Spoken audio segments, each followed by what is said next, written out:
Welcome back, everyone, to another episode of the Links Golf Club podcast, a conversation and today deep dive show about our wonderful club and the world of golf.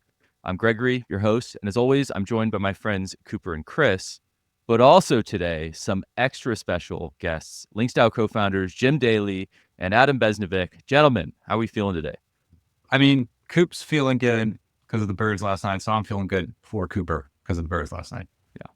Thank you. We've got two Eagles fans on the call, so the vibes are strong going in here. Vibes very high today. Yeah, I'll be clear. I was actually rooting for Kansas City, which will make a lot more sense as we get further in the podcast. Fair enough. Just already stepping on the announcements we have later. Cooper, Chris, before we get started, any other, this is an announcement of all announcements, so I don't know what else we could possibly have, but anything else to share before we get started? I'm saving all my announcement energy for the announcements we're about to announce. So no more announcements at this current moment, Greg. That's my only announcement is in order to take advantage of all of the announcements, make sure that you log into Clubhouse and complete your profile. We hammer it home. That's how you get all of the stuff we're going to talk about today. Absolutely. So, let's just get into it. If you've been following along, you know that LinksDAO just made two massive announcements. Our first US course and the launch of the Links coin. We have another episode where we're going to break down Links with Mike Dudas, but today it is all about our US course. So, Jim, we've all been waiting a very long time about this. Tell us the big news. Yeah, really exciting. We started this project just a little over 3 years ago with the express focus of acquiring a really sensational golf course for our community. We acquired our first in Spey Bay in Scotland. And that has been going extremely well, incredible membership, great renovations going on, going to be a top 100 course in the UK. I mean, it's been an incredible experience, but we know our community is always really, really caring about getting the US course. So, we're excited to announce that, we are, co-owners of Hillcrest Golf Club in Kansas City, a sensational Donald Ross that is undergoing a massive renovation that our community is going to be a key part of. And we're going to get into a lot more details throughout this podcast, but it's just a super exciting time for Links and for our entire community. And I really honestly think for the world of golf. Absolutely. So Hillcrest in Kansas City, it has been named, it is out there. We're going to deep dive, like you said, a ton into what makes this course special, why we're so excited about it, how it fits into the future of LinksDAO. We're going to answer a ton of key questions. We're going to talk about the vision for the club, give you an inside look of what's ahead. So if you're a LinksDAO member, or you're just a golfer who loves great courses, you're not going to want to miss the rest of this episode. So we dig in a little bit more. Jim, you kind of touched on it, but how did we get here? Tell us about the journey from where we started to where we are today. Yeah, I mean, we, again, 3 years ago, a little over 3 years ago, launched the project, sold out all of our memberships in the form of NFTs in less than 48 hours. Spent an enormous amount of time that year putting together what the community wants out of their golf courses, the right types of places for us, the right strategy for us. Really met a lot of incredible people along the way, from strategic partners to equity investors like Callaway and a bunch of our community members. We learned an enormous amount in that first period. And what we really learned was the best types of deals for the types of golf courses that our community wanted are not on market deals. And there's a lot more to this, and I think Bez is going to be covering it today. But overarchingly, we found out that if we want great golf courses and we want differentiation and the best possible experience, off market was for us. The one case that did not hold true was in Spey Bay. So Spey Bay, we had already looked at over 100 golf courses and really deep dive vetted those golf courses before Spey. Spey was an on market, but one that just really fit the bill for what our community wanted. We did diligence on it. We put it up for a vote, massive, I think it was 90+% of our community said they wanted to go for it. We went for it. We won the bid versus a lot of other really qualified parties. Hired Mike DeVries and his folks to do a redesign, a completely reversible 18 holes, which is well underway right now. And it's just been an incredible thing for our entire community. And then also for that golf course itself. We injected an enormous amount of energy into that place, and it's better than it's been, in probably 100+ years. As we were doing that, we also had a laser focus on finding the U.S. course. We were connected with a really sensational guy named Rob Heineman. Rob is a very well-known developer in Kansas City, co-owner and was CEO of the professional soccer team out there. And we started talking in 2024, kind of about midway through the year, a little bit earlier, about, do we want to potentially partner on this course and go in as co-owners together? So that's culminated to where we are today. We have kind of all the deal worked out with Rob. We're ready to go. And we're going to tell you more about the course now, but ultimately it's going to be up to the community, right? Because we're going to be having a vote soon.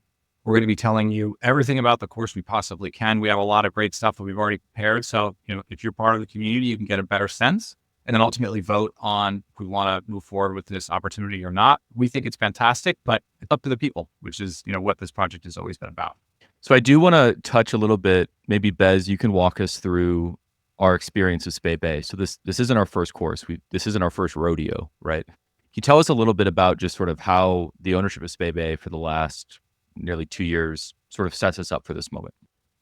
I don't think anything can prepare you for owning a golf course like owning a golf course. So I think obviously we're going to be co-owners with Rob. So we have a little bit of assistance here, and he's a phenomenal real estate developer and has worked on huge projects before. And so we can lean on his, expertise and network and credibility, but also he's never owned a golf course, as far as I know, either before Hillcrest. So I think one of the things we learned is that, it's kind of like owning a house, like things will go wrong and things will break that you're not expecting, all sorts of little bumps in the road, all sorts of little, problems and issues have to get fixed. But so learned a lot how to hire really high people, high quality talent that knows what they're doing, which, seems self-explanatory and seems obvious, but you also actually need to execute on that. And so we hired and found a really amazing general manager in Bert, who has been running the club phenomenally for, since, close to 2 years, about 18 months, I guess, at this point. We also hired a really phenomenal greenskeeping staff that we were able to recruit from local clubs who have great experience. They have been, amazing at improving the quality of the turf there, the quality of the course, as Jim mentioned. Membership there, I said it's never looked better in the 30+ years that many of those people have been members at Spey. And so really, I think it comes down to, the experience of figuring out how to hire, figuring out how to run an operation like that. No one on this call had ever done that before. And so we were learning sort of a little bit trial by fire. There's plenty of things we would probably do differently. There's also stuff that we figured out and kind of fell, kind of ass backwards into, and it worked out well. And we're going to try and carry that over. And I think one of the reasons Rob was so keen to work with us is because we own Spey already. Right? We had proven that we had executed really well, won one course. He loved our membership model. And so I think the insights that we've picked up from owning and operating Spey over the last, nearly 2 years are going to be really valuable for, as sort of what we bring to the table as co-owners at Hillcrest. I mean, just thinking through the Spey experience, one of the takeaways I have from it is, there's certain things you can change about a golf course, but there's certain things you can't. And, the kind of one of the things that is so special about Spey is the location, the bands, the historical significance, the architect, the fact that it's been around for almost 120 years, all these things, like that's the stuff that made it such an intriguing kind of high ceiling opportunity, which is really important. And, the stuff like the layout of the course, the turf conditioning, everything else, like you can improve that over time, right? But some of those other elements you can't. So I think that certainly played into like how we looked at courses after that when we were evaluating them, right? Like, just kind of you think of the dozens of courses we looked at that are like routed through, housing developments and, everything else, right? It's like that caps how good of a course it actually can become. And that's not to say that like every course that has a housing development around it is like a no-go, but, it just like affects how you look at this and the upside for it, especially for our community that like time and time again, I think we'll talk about this more, that told us that the course quality, the kind of ability to get into that top 100 echelon is like the biggest thing. So, I think that definitely kind of affected our frame of reference when we were looking at courses. And then the other piece, I think I would say is, we acquired Spey Bay, which is an incredible property, but of course, for many of our members, it is a little far afield, right? So, and we saw that come through in people's comments and their feedback, and also in the second course attributes vote we did, where people were kind of, I think, leaning more towards ease of accessibility. And so that definitely, kind of again affected the frame of reference, right? Where we have one incredible property, but that is a little harder to get to. I think it's even better for one, our next course to be accessible. And I mean, that we've certainly found that with Hillcrest. So we'll go into some of that, but that's like, I think there were a couple of things that really, like Spey Bay, affected how we thought about what courses we're going after that point. Yeah, maybe I'll just add one thing, because Chris makes such a great point. One of the key reasons why Kansas City was so interesting to us is it is relatively similar distance and direct flights from our two largest markets, which are New York and Los Angeles, and direct flights from pretty much all of our other large markets as well. And the course itself is about 15 minutes from the airport. We'll have lodging on it eventually. And it's 10 minutes from downtown. It is just for the type of place that every one of our members can access, maybe not every one of our members, but the vast majority can access with a direct flight very easily and pretty cheaply. This is probably one of the best that we ever saw. Yeah, I think you both sort of answered my next question, was sort of just like, as we lead in from having some experience doing this, going through, what would you say, hundreds of courses that we evaluated, the main touchstone was always really came down to, from our members, was quality. And then I think it became increasingly important around accessibility. And I think that's part of the reason why we're so excited about Hillcrest, is because we feel like it checks those boxes. So let's dive into more detail about Hillcrest itself, right? We talked a lot about why Hillcrest, how we got here. We've launched this exciting news, but I want to talk about Hillcrest itself as a property, because I think a lot of people are going to have questions about what the golf course is going to be. So Chris, I'll have you kick it off. Can you just give us a just high level on Hillcrest uniqueness, its history, its significance? Let's start there, and then we can dive into the golf course itself. Yeah, for sure. So it's Hillcrest Country Club in Kansas City, as we've said. It's, in some ways very similar to Spey Bay. So it's a historic course. It was opened in 1916. So coming up on 110 years. It was designed by Donald Ross. So, one of the foremost Golden Age architects of, Pinehurst No. 2 and Seminole and Eastlake and Oak Hill and Oakland Hills fame, kind of one of the premier Golden Age architects. So it certainly has that kind of historic significance and credibility. But again, very similar to Spey Bay, it has had a long history.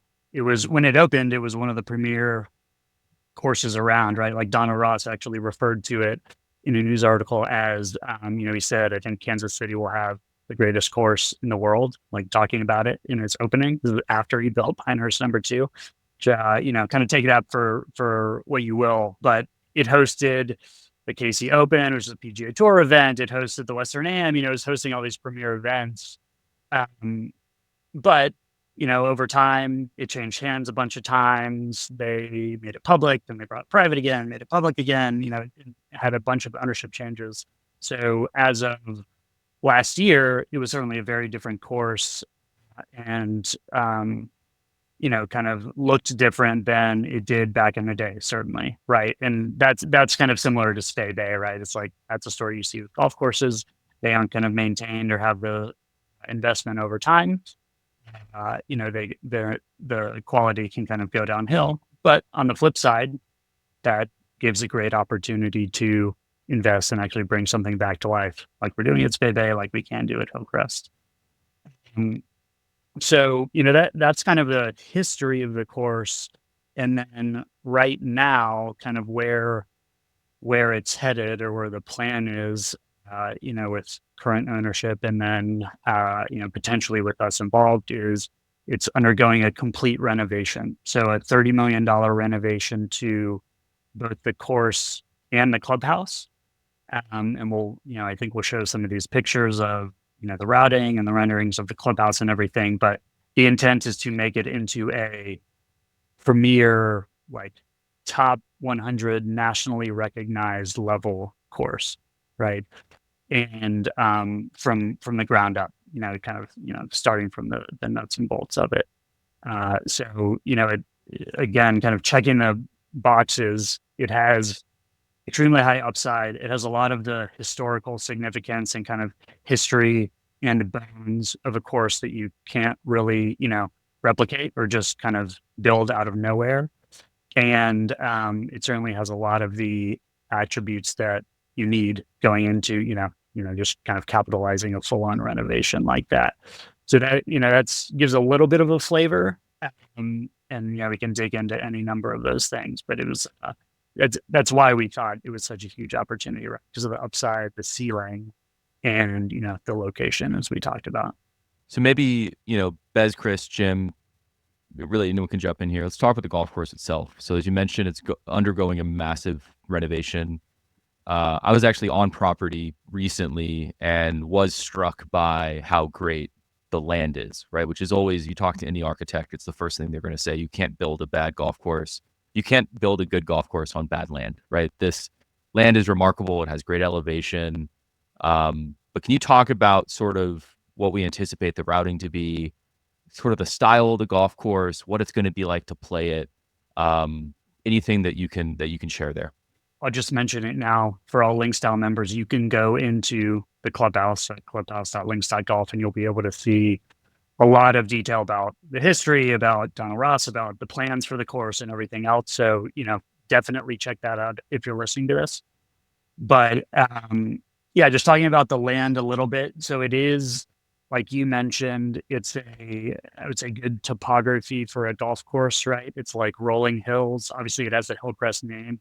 It was named after, the land, because I think it is the highest point in the county. You can see actually downtown KC from the Hillcrest property, but it's good kind of proportions for a golf course, right? You have good elevation change. You have a few ridges throughout the property that you can build interesting golf holes off of. So that's the land itself. And then one of the things that you can see in the clubhouse site is actually the proposed routing that's under development. So it's largely, keeps the character of the old golf course, but there are changes being made to it to introduce some interesting new features and lengthen the golf course and, kind of bring it up to date, right? Kind of improve it or enhance it for the current state of the game. But it's just kind of really well laid out for that. And they have a great team that's currently thought through the plan for this, for laying it out and having some interesting features like double fairways and kind of they're kind of remapping the 9 so that 9 and 18 are ending right at the new clubhouse, which is being renovated and everything else. So Jim and Bez, I don't know if you'd add anything to that, but it's just kind of again, kind of great bones to build off of, and kind of a really thoughtful plan for that. Yeah, I think Chris, you nailed it. From the tips, it'll be stretching over 7,000 yards, so it's like truly a championship golf course. The old clubhouse has been torn down. It was like a monstrosity. It was like 100,000 square foot flat. It was wild. We saw it. It was probably haunted. The thing was insane. So that's been torn down. If you go on the site, you can actually see renderings of what the new clubhouse is going to look like. It's one of the most beautiful clubhouses you will see at any private golf club on the planet. And in terms of the potential upside of this place, it feels almost limitless. And so, I think it's going to be just a sensational track. The piece of land Greg mentioned is really, really sensational. It reminds me a bit of some of the truly great parkland style golf courses with a little bit more elevation. I'm thinking like Baltusrol or a Wingfoot, in terms of how the land moves and how the routing that you'll see, the proposed routing, will move through the land, but it has a little bit more intrigue than those places. So the site is pretty extraordinary. I think when this course opens, it'll really be a next level place. So I guess maybe to shift gears a little bit, how's this all going to work from the standpoint of when's it going to open, when can people play? Just give us a little bit more detail about the process of the renovation and what to expect there. Yeah, it's a really good question to raise because obviously the course is being renovated now. So, the course is closed today, and kind of the general timeline.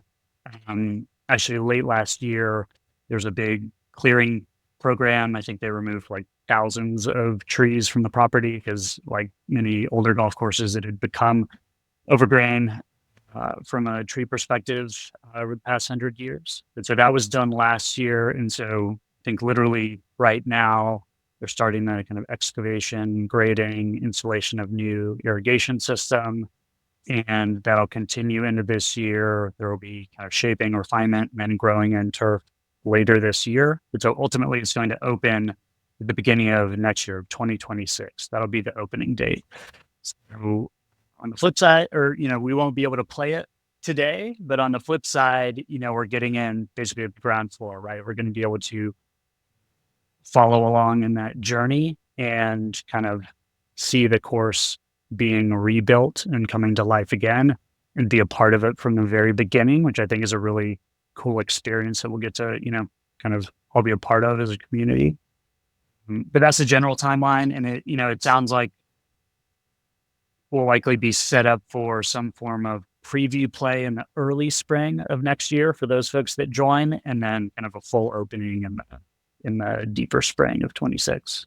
Maybe one more thing too, that opening should very nicely coincide, or at least the first kind of big event we do there should nicely coincide with the World Cup. So we're going to be doing an event for our members there, kind of a big grand opening event during the World Cup. It'll be an absolute blast, sensational vibe. Yeah, I did want to end this segment talking about Kansas City a little bit. We touched on how easy it is to get to and how centrally located it is, and how honestly they just opened a brand new airport. And I went to college 45 minutes away from Kansas City, and when I arrived at the Kansas City airport, I thought I was in a different city. Like, the new airport is stunning and very easy to get to. I think you touched on it earlier. From the moment I landed and went off airplane mode to standing at the clubhouse was 50 minutes. And that included getting my bags, that included getting my rental car, that included driving to Hillcrest, and then that included parking and walking to the clubhouse. So it's so easy to get to. But you touched on Kansas City is at a very interesting moment. People are putting a lot of energy into really reimagining Kansas City as a city. It's growing. People are developing it. What else can we say about Kansas City? Because I'm sure it's not the first city on people's lists in their head when they're like, where is one of the best golf destinations going to be in America? So, Jim, Chris, what else can you tell us about Kansas City right now? You mentioned the World Cup. What else is going on? Yeah, so it'll be a host site for the World Cup. And I forget how many matches, but, the kind of whole world will be focused on it next summer a number of times during those matches. And I think it even starts this year with some of the qualifiers for the regional stuff. But, it's certainly, I think it's very well positioned. We talked about just kind of strictly geographically, it's in a very good spot for our membership. Middle of the country, easily accessible to both coasts. Any kind of major airport has a direct flight there, all of that. We actually, like the first time we went to visit, Jim and I were both coming from the New York area. We took the first flight out in the morning, walked the course, basically did an equivalent of a round of golf, time on the course, met with the owners, had lunch, everything else. And then I think we even took an earlier flight back and we're back in our own beds, but like didn't even take the latest flight back. So you can even do a day trip from many cities, right? Or, would be very easy to go for a weekend. So that's obviously a huge attribute. But the city itself, beyond just the World Cup, obviously the Chiefs have been doing well. Not a good game yesterday, as Coop enjoyed as an Eagles fan.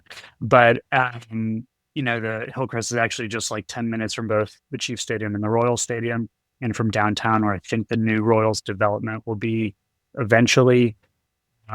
It's been seeing a boom, I think just kind of generally speaking in terms of business and, kind of residential in the city. The golf course kind of supply in the city is also seen a boom in the sense that, the kind of private golf scene there had a ton of demand. And, it's kind of similar situation that you see in many other cities is that, courses have long wait lists and, are tough to get in. So it's from just kind of a straight positioning standpoint within the local geography, Hillcrest is really well positioned.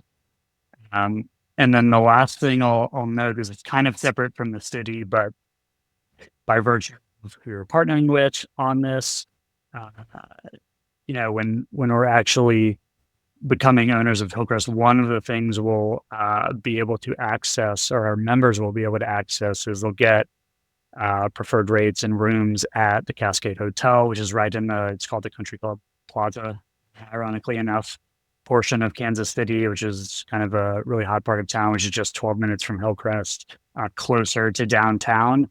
So, and it's going to have free shuttles to and from the hotel and the course.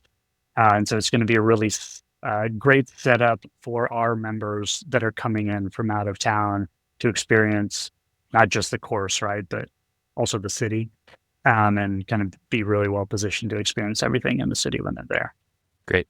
Got to mention, also food-wise, you got some of the best barbecue in the world. You have some of the best steakhouses in the world. I mean, let's talk about it. Let's talk about barbecue. I mean, there are 30 places. I mean, outside of Central Texas, there's probably not a better, I know my North Carolina friends will yell at me, but there's probably not a better place to get barbecue in the world. And the steakhouses are, they got old steakhouses, they got modern steakhouses. It is a culinary delight, this city. Plus jazz music. There's a ton of really well-renowned jazz clubs. So if you're going in for golf, you're going to want to maximize the amount of golf, but also within a 15-minute Lyft ride, you're going to have tons of things to do. So there's no shortage of reasons to be in Kansas City as much as you can. Bez, I do want to ask you as a golf architecture, lover, sicko, whatever you want to say. I want to ask a couple of questions about the golf course itself. What excites you about the design? What excites you about playing it? Yeah, I mean, I think Chris and Jim kind of hit on it to a degree. There's, I think, a shocking amount of sort of elevation change. I think when most people think about, Kansas City or the Midwest in the United States, they think flat, and that's certainly not the case at all. At Hillcrest, obviously it's in the name, but I think that to me is one of the sort of jarring things when you look at sort of topographical maps of the area and look at sort of routing and design. And I think the work that Trip Davis and his team are going to do.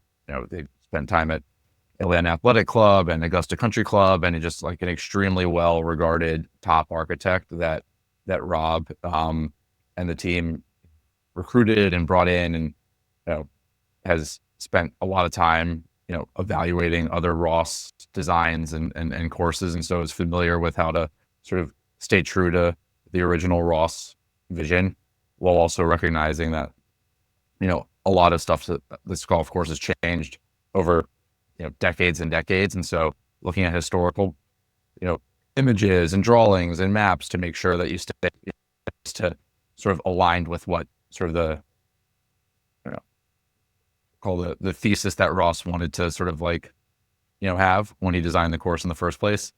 But also, as Chris mentioned, instituting a lot of sort of modern elements that were not as much part of a Ross design. So tons of short grass runoff areas, combined fairways, There's a really interesting sort of feature where, two greens are basically sort of like, right next to each other along this sort of like huge short grass area. So it almost looks like a giant, one giant combined green. And so I think the work that Tripp and his team have already sort of like outlined is really going to elevate the course.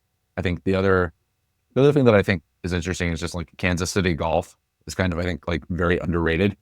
Like there are lots of other really high quality top private golf courses. There you've got, Mission Hills and Indian Hills and Kansas City Country Club. There's a Tillinghast course. I think another interesting thing is like Swope Memorial, which is a Tillinghast municipal course in Kansas City, is undergoing a several $1 million renovation right now as well. So, as we talk about our members flying in, playing golf at Hillcrest, exploring everything that the city has to offer, but they're also going to be able to play other golf, right? They're going to be able to play a publicly accessible Tillinghast course, basically down the street from the private Donald Ross course that they're joining. So I think there's a lot, one of the things that we always talked about was, that we loved about Spey was you go over to Spey and you can play, a dozen other golf courses within like a 30-minute, 45-minute drive. And we always wanted to find golf courses that our members could join. And then, yes, they're going to fly in to play the one golf course that they're a member of, but it's always great to play other golf alongside it. And I think that's one of the other sort of really unique elements of this opportunity, is that it gives our members access to other, other golf as well, when they're on the ground there. Yeah, if I remember correctly, I think Swope is on basically like the same timeline for renovation too, of reopening in spring of 26. So it's like literally right there. There's going to be a renovated Donald Ross and a renovated Tillinghast. All of our members will be able to play. It's pretty incredible. Fantastic. Cool. Well, let's pivot into the sort of the last part here. We've talked a lot about the announcement. So we've named Hillcrest. We've announced Hillcrest is a course that we've agreed to terms with. If you're a LinksDAO member, you'll know a lot about what we're about to say, but I do want to provide some context if you're not familiar with our game. As a community-driven organization, as a DAO, we have looked through tons of courses and found one that we believe represents the desire of the community based on the votes we've already done. But this announcement isn't the end, right? The announcement's really a beginning of a process that will take a couple of weeks in front of us. So Cooper, can you walk us through what to expect next? So we've made the announcement. What can members do today, and what will they be able to do over the course of the next couple of days and weeks? It's a great question. As you mentioned, that we've already had not one but two votes that included the Midwest course. So if you remember, proposals 19, 20, and 21, those were related to this potential course that we have been chatting with. Jim mentioned we've been in talks with Rob for quite some time on these concepts. The Midwest course is Hillcrest, and it was actually the favorite of the vote, coming in a head-to-head vote with 69% in favor, and then in a straight-up Midwest course vote, yes and extreme yes combined for over 75% in favor of this vote. So we have a pretty strong mandate today to move forward with the Midwest course. But we're excited to name it as Hillcrest. We're excited to get your feedback and thoughts. What's going to happen from this point forward is we're going to draft up a proposal, which is going to have a lot of the details of what this course means to Links, what the deal is between Links and Hillcrest, how we're going to proceed with membership and initiation at this course. That's going to be shared in the member Discord. So if you want to get involved in those conversations, hop in. We're going to have a review, a lot of conversation about this proposal, and then that's going to go into Common, which is our RFC, request for comment platform, for a more official opportunity to comment, upvote the proposal. And by doing that, your Clubhouse profile is going to get a check mark there as part of the process. So by participating in this, you're going to be reflecting that in your Clubhouse profile, which is going to come in handy for some rewards and stuff later for participating. So we really want to hear from you during this part of the process. It's a community decision, right? And then we will go from that RFC with a finalized proposal to Snapshot, which is our on blockchain voting platform.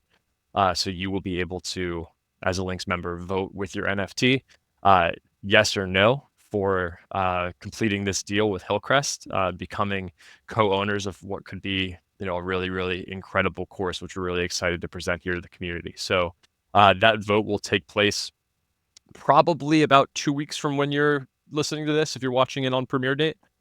Stay up to date on the whole process. We want you to be involved throughout the whole process, and it will be a 7-day voting window. So you'll have time to break out your hardware wallet in order to vote. No rush. And again, at this time, be very careful watching out to make sure you're only clicking on official links from links during this whole process. It's going to be an exciting time, and we want everybody to initiate. Be a really bad time to lose your NFT to a scam or something. So be careful, move slow, ask questions, and verify all of your links across various platforms. Fantastic. And then what happens after the vote? After the vote, if we vote yes, we will commence with initiation, right? We will put up a page where you can join Hillcrest as a member, national member. So we're really, really excited about that. We're going to have a couple of initiation tiers and options. We'll discuss all of that right over the next few weeks. And then we will play golf. We'll have some tours, some member trips. We'll plan out some events at the US course. I think we're already slated for our Ryder Cup to be in Scotland in 2025, but I guess in 2026, pending a yes vote, we'll be able to bring that back to the US, which will be really, really good. We need some home field advantage after the shellacking we took. But lots of opportunities to go out there as members, right? Play some golf, get involved with our friends there in Kansas City, and have a great time at what will be our US home, our HQ, which we've long awaited. Hell yes. Chris, Bez, Jim, anything else to add on what to expect coming next? Not really a coming next thing, but I think maybe we'd be remiss if we didn't mention it throughout the entirety of the pod. So, we're partnering with Rob, the current ownership of the course, right? So we're going to be co-owners of this course. But the founding local membership is, they've obviously, talked with some folks that are going to be initial members at the club already, along with LinksDAO members.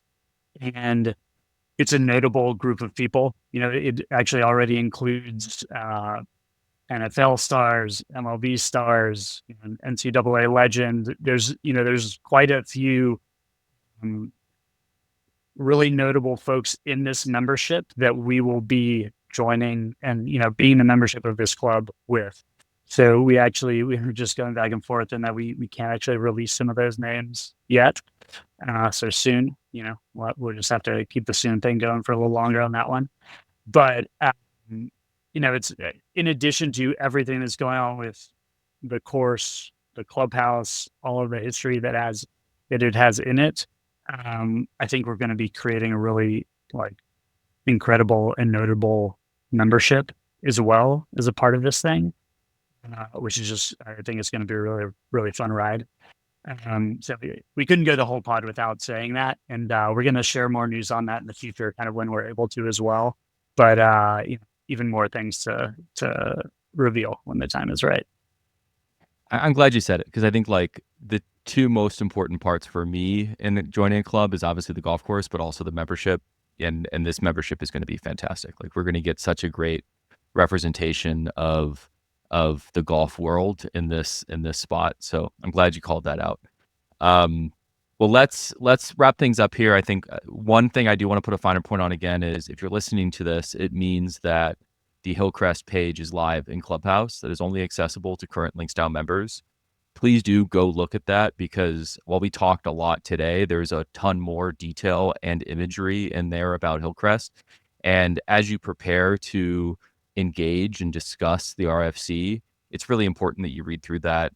It's sort of, think of it like if we were doing a deck, we would be sharing with the deck. Instead, it's just in a website form. And we wanted to make sure that only LinksDAO NFT holders were able to get that. If you're not a LinksDAO NFT holder, the cool thing about LinksDAO is it's permissionless to join. So you can go on and you can buy the NFT and become a member. If you want to do that, you can go to our website and there's links on the safest places to go. Buy the NFT, log into Clubhouse and participate. So that's where we are. Hillcrest, it's happening. It's a long time coming. There's still work to do as a community.